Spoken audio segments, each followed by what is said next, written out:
Panic disorder ये क्या चीज़ है? बहुत से लोगों को लगता है कि वो गिर जाएंगे, कुछ लोगों को लगता है उनकी मौत वाक़या हो जाएगी और कुछ लोगों को लगता है कि इनको दिल का दौरा पड़ जाएगा। मेरे पास ये वाले मरीज़ बहुत सी तादाद में आते हैं। आए पहले आज समझते हैं कि पैनिक डिसऑर्डर है क्या। Panic disorder basically anxiety disorders की एक टाइप है। एंजाइटी वालों को हमेशा लगता है कि मुस्तकबिल में कोई ऐसा हादसा या वाक़या पेश आ जाएगा जिसे वो बर्दाश्त भी नहीं कर सकेंगे। इसकी मुख्तलिफ़ इक़साम है। OCD जैसे उनको लगता है कि वो गंदी चीज़ उन पर लग जाएगी और वो बर्दाश्त नहीं कर सकेंगे, दरवाज़ा खुला रह जाएगा। इलनेस एंजाइटी वालों को लगता है कि उनको बहुत बड़ी बीमारी हो जाएगी। इसी तरह पैनिक डिसऑर्डर वालों को लगता है कि या तो उनको हार्ट अटैक आ जाएगा या उनकी मौत वाक़या हो जाएगी या फिर वो गिर जाएंगे। और वो इतनी शिद्दत से उनको ये सोच आती है कि उनके लिए इसके साथ गुजारा करना मुश्किल हो जाता है। अब कोविड के दिनों में ये बीमारी बहुत ज़्यादा फैल गई थी। एक पैनिक अटैक के दौरान होता क्या है इंसान के साथ? इंसान आराम से सुकून से बैठा होता है। ज़रूरी नहीं है कि कोई बहुत ज़रा बड़ा हादसा या वाक़या हो। आप सुकून से बैठे होंगे, एकदम से आपको लगेगा कि आपके दिल में दर्द हो रही है। वो दर्द सेकंडों में इतना इंक्रीज़ हो जाएगा कि आपकी बर्दाश्त से बाहर हो जाएगा। बहुत दफ़ा ICU में मरीज़ आते हैं इस दर्द के साथ। ECG होती है, एको होती है, उनको कुछ भी नहीं होता। यहाँ तक कि मेरे पास इतने पेशेंट्स आए हैं, वो 50-60 ECGs और एको करवा चुके हैं, लेकिन मसला कोई भी नहीं निकलता। वो इसी तरह रिपोर्ट करते हैं कि 5-6 मिनट में हमारी जान निकल जाती है। और वो फिर अब जब उनसे पूछा जाता है कि जब आपकी जान निकलती है, अगर आप अस्पताल नहीं जाते तो आप क्या करते हैं? फिर वो बताते हैं जी कि हमारे घर वाले हमें चॉकलेट दे देते हैं, सौंफ, 7 अप, दम पड़ देते हैं, पानी दे देते हैं, हमें वॉक पे ले जाते हैं, हम लंबे लंबे सांस लेते हैं और फिर हम ठीक हो जाते हैं। फिर कुछ अरसे बाद ऐसा ही होता है और फिर से सारे घर वाले इकट्ठे हो जाते हैं और ये प्रोसीजर रिपीट होता जाता है। हर पैनिक डिसऑर्डर वाले के घर में आपको ग्लूकोमीटर, ऑक्सीमीटर और ब्लड प्रेशर मशीन हर वक्त नज़र आएगी। ये लोग हर वक्त चेक करते रहेंगे कि उनका BP ठीक है, नॉर्मल है, हाई है, लो है, उनकी पल्स ठीक जा रही है, उनकी शुगर हाई तो नहीं हुई। हर वक्त ये चेक एंड बैलेंस में होंगे। अब तो एप्पल की वॉचेस आ गई हैं तो हर वक्त हाथ पे चेकिंग होती रहती है कि पल्स ठीक है नहीं है।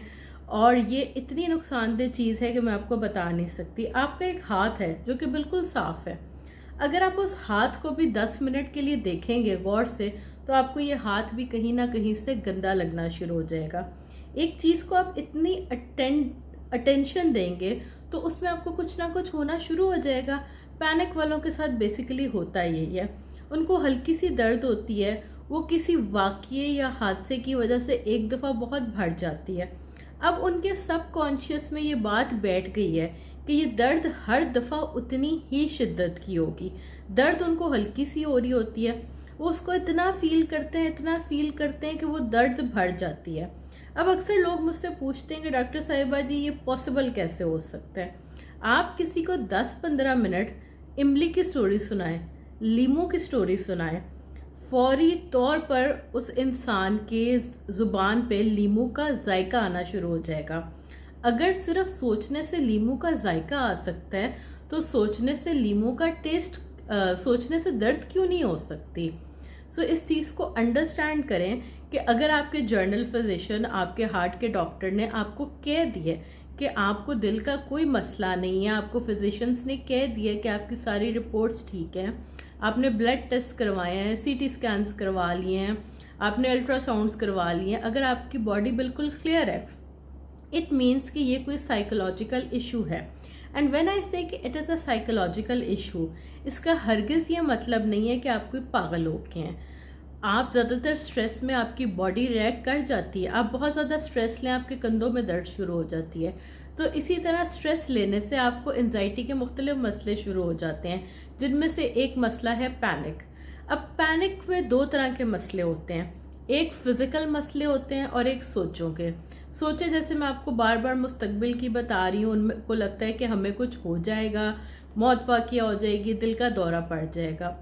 इन मुख्तलिफ सोचों की वजह से पैनिक डिसऑर्डर वालों को बॉडीली सिम्टम्स आते हैं, जैसे दिल में दर्द होना, पेल्पिटेशंस, ठंडे गर्म पसीने आना, हार्ट बीट तेज़ होना, डीरियलाइजेशन, डीपर्सनलाइजेशन की फीलिंग्स होना, अपने इर्द गिर्द उनको कुछ रियल नहीं लगता।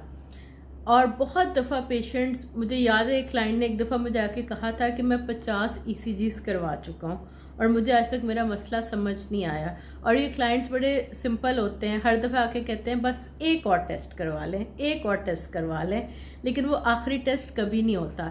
इसलिए हमेशा इन क्लाइंट्स को हम कहते हैं कि सबसे पहले अपने घर से ये सारी चेकिंग मशीन्स, जिसमें ऑक्सीमीटर है, ग्लूकोमीटर है और आपका जो है ब्लड प्रेशर मशीन है, इसको घर से बाहर रखें। पैनिक डिसऑर्डर वाला पेशेंट जब घबराए या परेशान हो, लोग उसके इर्द गिर्द इकट्ठे ना हो, वो फौरी तौर पर किसी किस्म का सेफ्टी बिहेवियर जैसे सौंफ, पानी, 7 अप ये चीज़ें मत लें। अब सवाल पैदा होता है कि वो बेचारा करे क्या। डेफिनेटली उसको तकलीफ़ तो है, तो बेहतरीन तो यही है कि सबसे पहले आप माहिर नफ्सियात यानी क्लिनिकल साइकोलॉजिस्ट से रब्ता करें। और मैंने अपने एक्सपीरियंस से ये देखा है कि इन क्लाइंट्स को बहुत कम दवाई की ज़रूरत होती है। ज़्यादातर ये साइकोथेरेपी यानी बातचीत के इलाज से ठीक हो जाते हैं। 5, 6 या अक्सर 4 सेशंस पे भी ठीक हो जाते हैं। सो जो लोग साइकोथेरेपी तक नहीं पहुंच सकते, उनके लिए थोड़ी सी टिप्स हैं जो कि मैं शेयर कर रही हूँ। पहली चीज़ आपको अंडरस्टैंड करनी है कि ये सोचों की बीमारी है। अगर आप फारिग बैठेंगे यानी कि मैं ऑफिस नहीं जाऊंगा, मैं घर से नहीं निकलूंगा, मैं अकेला घर से नहीं निकलूंगा, तो आपकी अवॉइडेंस की वजह से ये पैनिक बढ़ेगा। तो सबसे पहले जो काम आपने इसके खौफ से करने बंद कर दिए हैं, वो सारे काम आप दोबारा करने शुरू करें। नंबर 2, अपनी रूटीन सेट करें, आवरली रूटीन। 9 से 10 मैं ये करूँगा, 10 से 11 ये करूँगा, 11 से 12 ये करूँगा। और उसमें ज़्यादा से ज़्यादा फिज़िकल वर्क रखें, लाइक लोगों से मिलना, gardening, painting, drawing, physical activity. ये ना हो कि आपके अच्छा मैं एक्टिविटी स्केड्यूल बना रहा हूँ तो 9 से 4 में नेटफ्लिक्स के सीजन्स शुरू कर देता हूँ। उसमें अच्छी आपने एक्टिविटीज़ डालनी है। दिन में आधा घंटा फिज़िकल एक्टिविटी ज़रूर करें, क्योंकि फ़िज़िकल एक्टिविटी करने से आपके दिमाग का जो एक केमिकल है सेरोटोनिन और डोपामीन, वो जब कम होता है तो आपको एंजाइटी ज़्यादा होती है। फ़िज़िकल एक्टिविटी करने से वो इंक्रीज़ होता है। पानी की तादाद ज़्यादा रखें, लिक्विड वाली चीज़ें ज़्यादा पिएं। अक्सर आपको एंजाइटी नहीं, डिहाइड्रेशन हुई होती है। सो 10 ग्लास से कम लिक्विड तो आपने पीना ही नहीं है। दिन में किसी भी एक टाइम आप सांस की कोई वर्जिश कर लें, आप कोई मेडिटेशन कर लें, आप योगा कर लें। और अब जो आपकी असल चीज़ डिस्टर्ब है, यानी एक सोच जो कि दिमाग में फंस गई है, जिसको हम कहते हैं सोचना छोड़ दो, which is not very easy. उस सोच के लिए हम क्या करें? उस सोच के लिए आप self help books for anxiety पढ़ सकते हैं, आप डिफरेंट मोटिवेशनल स्पीकर्स की जो है वीडियोस देख सकते हैं, और इसके अलावा आप किसी अच्छे मेंटोर से बात कर सकते हैं। और जिस टाइम आपकी ऐसी कंडीशन हो, आपने कोशिश करनी है कि आप उस कंडीशन को बर्दाश्त करें, वहाँ से मूव ना करें, और अपने आप को ये चीज़ समझाएं कि ये सिर्फ मेरी मनफी सोचें हैं और मैं इसको बर्दाश्त कर सकता हूँ। It is not harmful. ना आज तक इसने मुझे कोई नुकसान पहुँचाया है और ना ही अब ये मुझे नुकसान पहुँचा सकता है। And in reality panic disorder is not harmful. So अपना बहुत ख्याल रखें।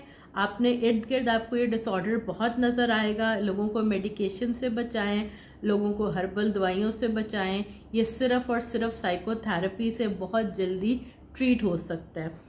रही बात मेरी, तो my name is doctor Zainab Javed. I am a practising clinical psychologist, Al Razi Hospital, Lahore, and I am a proud Pakistani. मैं ऑनलाइन सेशंस के लिए भी अवेलेबल हूँ। अक्सर लोग मुझे कहते हैं कि अपनी वीडियोस में आप बड़े शौक से बताती हैं आई am a Pakistani. Yes, I am a Pakistani and I am a proud Pakistani. और हम सब पाकिस्तानी आपके लिए अवेलेबल है, आपकी हेल्प के लिए।